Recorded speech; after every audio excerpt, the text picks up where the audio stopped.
Assalamualaikum warahmatullahi wabarakatuh. Salam jumpa lagi dengan channel Omah Zikir.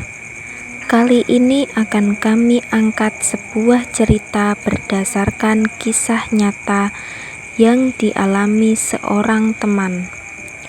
Sebut saja namanya Asrofi.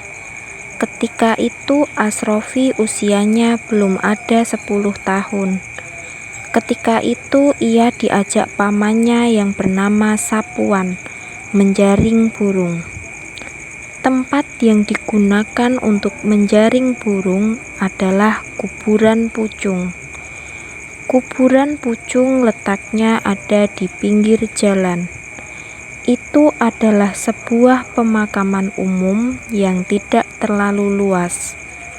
Pucung adalah nama sebuah dusun. Desanya adalah Desa Pucuksari, Kecamatan Weleri. Saat ini kuburan pucung terlihat tidak terlalu menyeramkan, sebab penerangan jalan sudah hampir merata. Apalagi sejak dibangunnya jalan arteri di kota Weleri, kuburan pucung persis ada di samping terowongan Desa Pucuksari. Persis ada di sebelah selatan jalan arteri.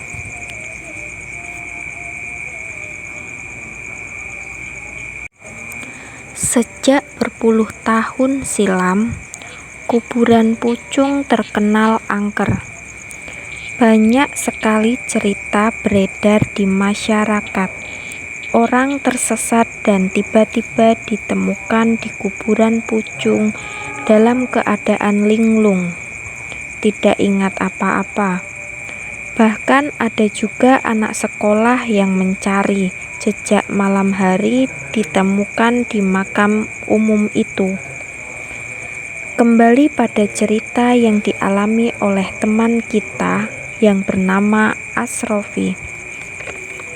Asrofi kecil yang usianya belum genap 10 tahun itu senang sekali ketika diajak pamannya untuk menjaring burung. Hari itu Asrofi dan pamannya berangkat pagi hari. Di kuburan pucung memang banyak sekali jenis burung yang singgah di situ. Letaknya persis di pinggir jalan dan di tengah persawahan yang luas. Banyak pepohonan yang tumbuh di makam itu. Pada siang hari, udara terasa semilir sekali. Sesampainya di kuburan pucung, Sapuan pamannya Asrofi langsung memasang jaring.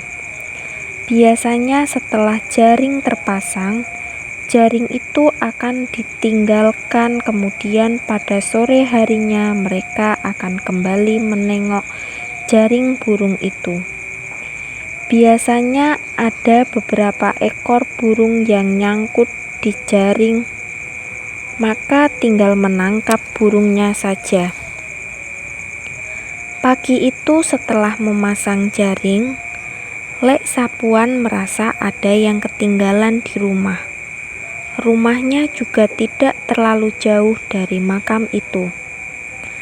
"Kamu tinggal di sini saja dulu. Aku mau ambil sesuatu di rumah," ucap Lek Sapuan pada Asrofi. Asrofi kecil menganggukkan kepalanya. Ia tidak takut harus sendirian di tengah kuburan. Mungkin karena waktu itu siang hari, sehingga Asrofi kecil tidak takut. Asrofi melihat ada pohon pisang di makam itu. Tanpa pikir panjang, ia dengan pisau di tangannya memotong beberapa helai daun pisang. Asrofi menggelar daun pisang itu untuk duduk. Tapi karena angin bertiup silir sekali, akhirnya ia pun merebahkan tubuhnya di atas gelaran daun pisang. Semilir angin yang bertiup membuat Asrofi melupakan semuanya. Ia pun seperti lupa bahwa ia berada di tengah kuburan seorang diri. Asrofi tidak tidur, tapi hanya rebahan saja. Ia tiduran sekedar untuk menunggu Lek Sapuan kembali lagi ke tempat itu.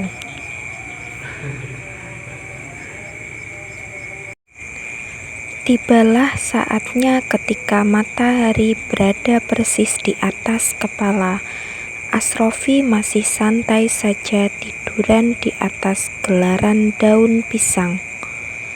Kemudian Lek Sapuan kembali lagi ke tempat itu. Asrofi tetap tiduran di tempatnya semula. Ada satu keanehan yang sulit untuk dimengerti.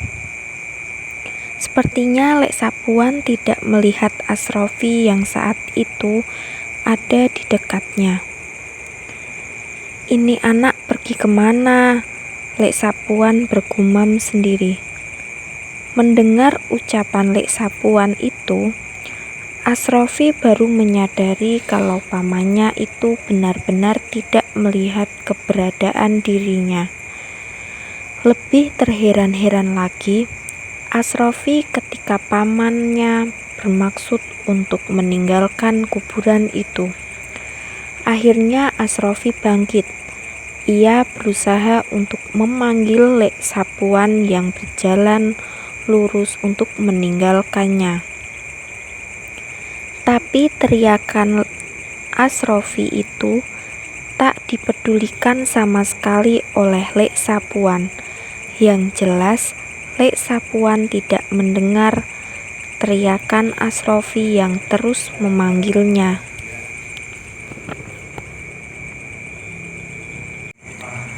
Asrofi yang merasa masih betah tiduran di atas daun pisang itu pun kembali ke tempatnya semula. Akhirnya Asrofi benar-benar tertidur.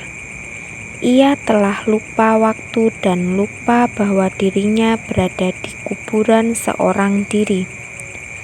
Ketika sore hari, saat Lek Sapuan datang untuk mengambil jaring yang dipasang tadi pagi, Asrofi sempat melihat kedatangan pamannya itu.